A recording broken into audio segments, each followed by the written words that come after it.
Hello, hello, hello. Thank you and welcome to another edition of Salome Says, where you learn to dive deeper into knowing and understanding who you are and living life authentically. All right, thank you.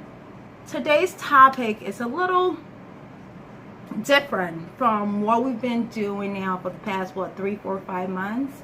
It's a little different. It's different in the sense that we're going to address what's happening in the nation, in the U.S., all right? Maybe around the world.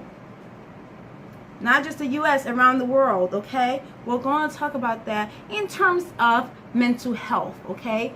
Because when these things are happening, they're affecting our mental health, they're affecting our interaction with other people, they're affecting our perception of things, they're affecting our being, or everything that keeps you going, it affects you, okay? I want to talk about the inequality. I want to talk about the racism that's happening. We want to talk about the murders, okay? They're happening of black men, all right? So today I did something a little differently, and what I did was, last night especially, I should say, I was sitting on my couch and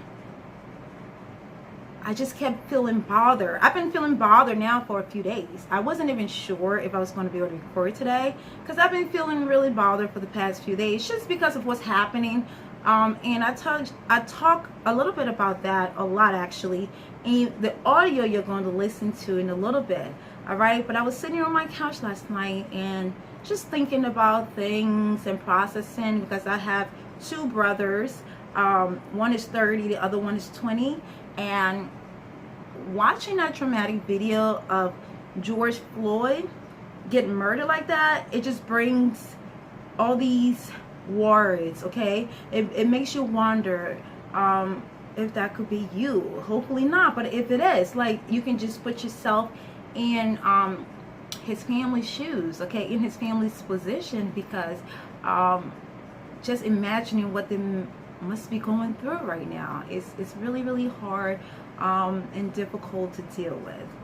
And it bothered me. It's been bothering a lot of people. And we're trying to stay level-headed. We're trying to stay focused. We're trying to stay on task. We're trying to still move on. All right, and we're still having these conversations about how we can make a change somehow, because even though we may feel stuck at times with this whole issue and not knowing where to go, what to do, or who's on our side, excuse me, my eye, not knowing who's on our side, it's emotionally exhausting. We're tired. People are angry.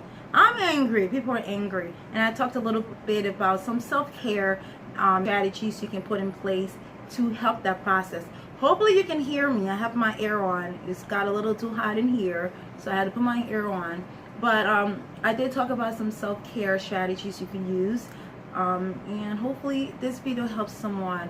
And we're all going through the same thing. Everyone is struggling just to make sense of what's happening, because who wants to think that their life is means nothing, or their life doesn't really matter, and it can be taken away like that, especially when you don't have the power to do so, because you're not God. You didn't give me, I believe in God, that's my higher power, but looking at another human being, you may be in a position of authority, but you're not God, so you don't get the chance to take life away from me. And when that does happen, and we get to see traumatic things like that in front of our faces, it affects us. Something that I really want to touch on really quickly before I go is in the audio you're going to listen to, I talked about why it's important that parents especially use this time now to really stay in tune, or get in tune with your emotions, because a lot of people are angry. A lot of parents, especially the ones with boys, even parents that have girls, because guess what, we've seen a lot of women that have been killed at the hands of police, okay? And it's a difficult conversation to have with your children. It's a difficult conversation just to know that your child is going to leave your sight and you don't know what's going to happen, even though technically you don't know what's going to happen or what would happen, but not at the hands of a police officer who with malicious intent, with hate in his heart, with hateful intent, can do that to another person, can literally take the life out of somebody, out of your child, is so devastating. And I mentioned that about parents, again, being really mindful of their interaction with their children now, all right? And I know we are all on high alert. I know we are all struggling. I know we are all having a difficult time just dealing with this. But this is when you want to give a lot of love. You want to embrace your children. If you usually don't do hugs and I love yous and things like that, maybe this is time now you can start to do that. Maybe this is the time now you can really, I'm just making sure I have this on. Maybe this is the time now you can really start to develop that, sense of oneness, sense of togetherness, sense of love. Okay, not that we want, not just saying I love you, but we want to feel the love. Your children want to feel the love, because it's crazy now out here. Okay, all right. So it's important that parents are in tune with their emotions, because I know it's especially upsetting for parents. It's upsetting for everyone. It's upsetting for me, and I don't have children. Not only do they have to worry about themselves, they have to worry about their children, and I know how devastating that can be.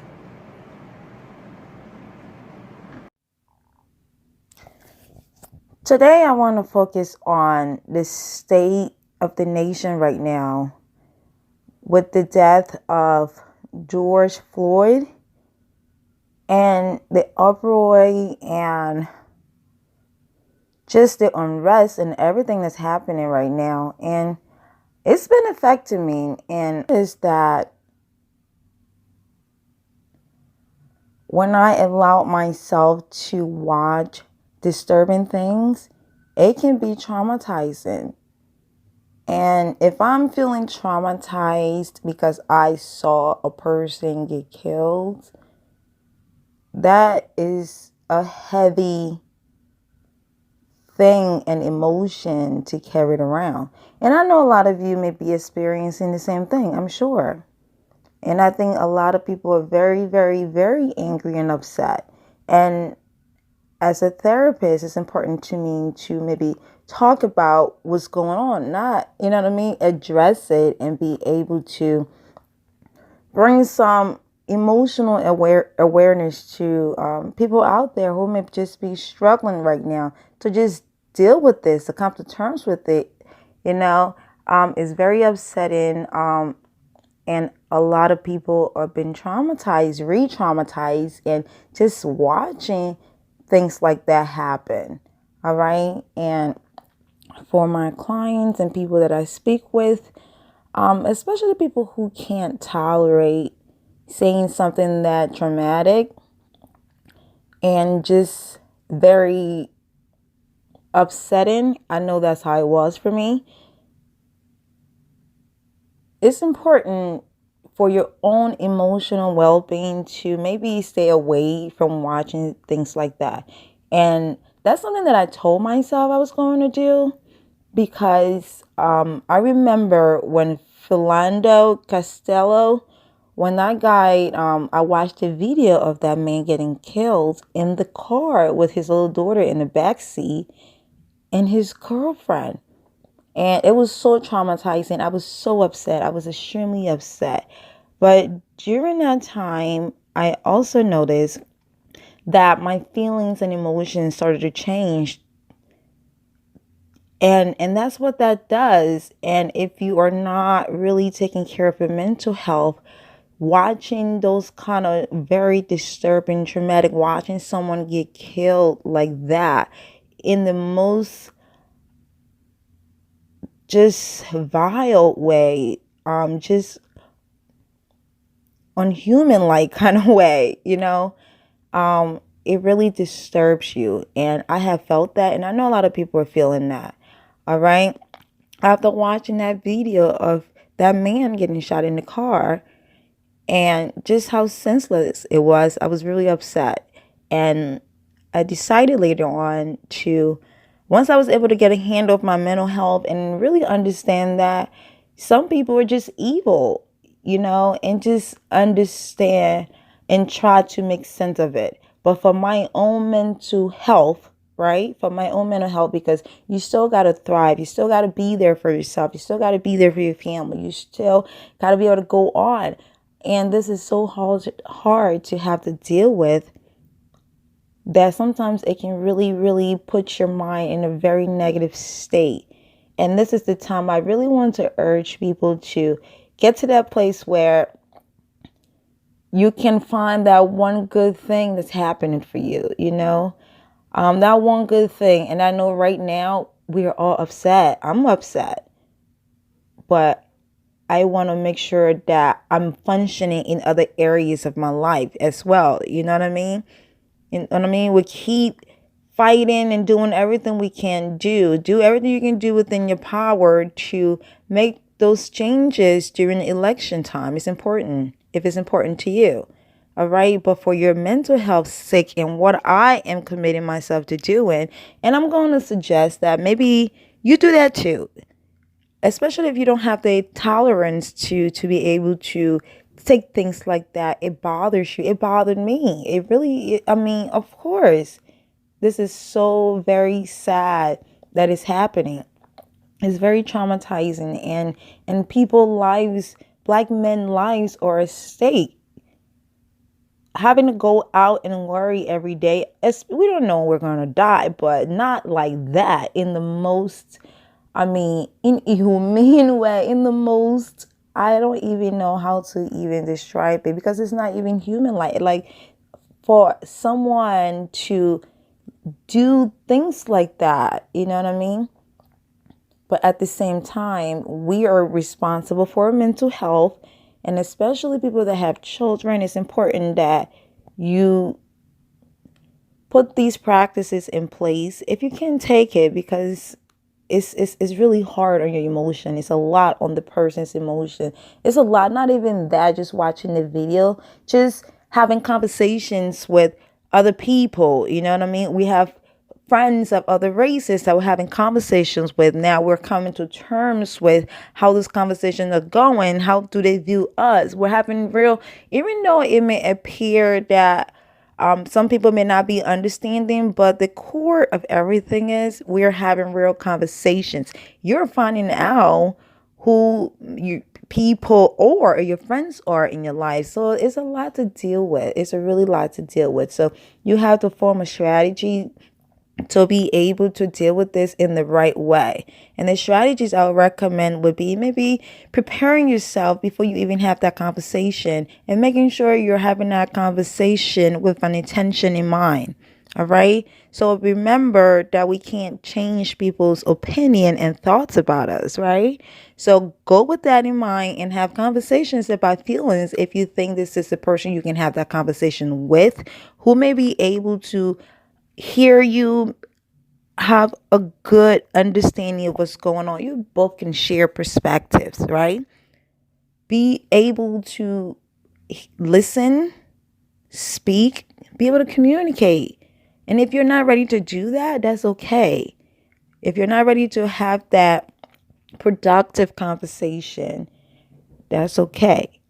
And that's when you need to maybe step back a little bit, maybe stay away from the news a little bit, because watching the news is upsetting. It's been upsetting for me. And, this is something that I'm recognizing in myself, and just talking to people that I think if we're going through it, a lot of people going through it. So just step back a little bit from the news and regain yourself. Maybe do your self-care routine. If you work out, do that. If you meditate, do that. If you journal, do that. If you sew, if you're an artist, whatever you like to do that. Get yourself to a good place and get your emotions back up to par. And if you want to revisit that conversation or have that conversation, then you can do that. You want to be able to do that if you are able to do that. All right. So I am practicing what I'm preaching and taking those necessary steps to make sure that I am taking care of my mental health. All right. So this week, I just wanted to touch on that. I wanted to just bring some awareness. And as therapists, we have to have these conversations with our clients. We have to have the conversations with people, see where they are, what they're thinking, what they're feeling. That way we can be able to support. We want to be able to support because this is hard for everyone. So let's talk about it. Let's constructively have these conversations, okay? When you're able to. And if you're not, maybe don't. All right? Take a break, take a step back, work on your mental health, get yourself back, and then let's have good conversations, because what we do want is some solutions, right? So let's be able to have those very effective dialogues that will yield some solutions that we're looking forward to. All right. And we want to be very constructive in that. All right.